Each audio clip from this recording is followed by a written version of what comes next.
If you've ever left a party that was actually fun and still felt relieved to be alone in your car afterward, you already know something about yourself that most people never figure out.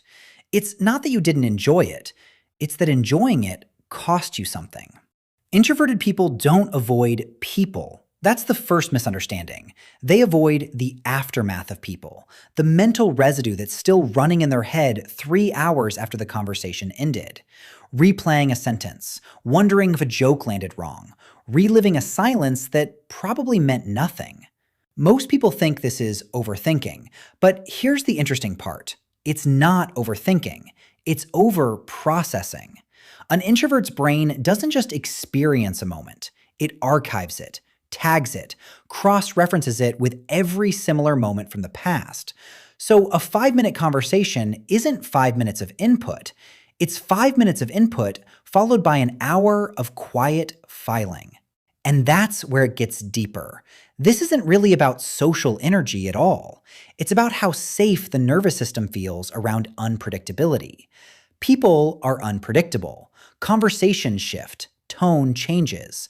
A face reacts in a way you didn't expect. For someone whose brain is wired to notice every micro shift in a room, that unpredictability isn't exciting, it's expensive. Watch an introvert in a group setting closely, and you'll see it. They're not disengaged, they're scanning.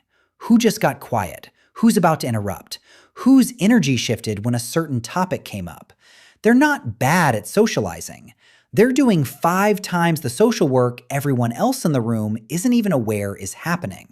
Most people assume introverts are shy, but shyness is fear of judgment. This is different. This is a person who has learned, somewhere along the way, that the safest version of themselves is the observed version, not the performed one. Performing invites attention. Attention invites evaluation. And evaluation, to a nervous system that's been burned before, feels like danger wearing a smile. So withdrawal becomes a kind of insurance. If you don't say much, you can't say the wrong thing. If you don't reach out first, you can't be the one who gets ignored. If you stay slightly outside the group, you control the moment you leave instead of the group deciding it for you. It's not coldness. It's preemptive protection from a rejection that hasn't even happened yet. This usually didn't start in adulthood. It started early. A kid who got told they were too much, or too quiet, or too sensitive by an adult who didn't understand either one. And a child doesn't argue with that label. They just quietly recalibrate. They learn that being smaller, softer, more contained keeps the peace, keeps them safe, keeps them loved, or at least keeps them from being too noticeable to be hurt. So here's the part most people get wrong. It's not about being antisocial. It's about control. Controlling how much of yourself gets exposed at one time. Because somewhere, a part of you learned that full exposure isn't always met with kindness. Introversion isn't the absence of social desire. It's a security system built around it. And over time, this stops being a reaction. It becomes an identity. I'm just quiet. I'm just not a people person. I just need my space. These aren't lies, but they're also not the full story.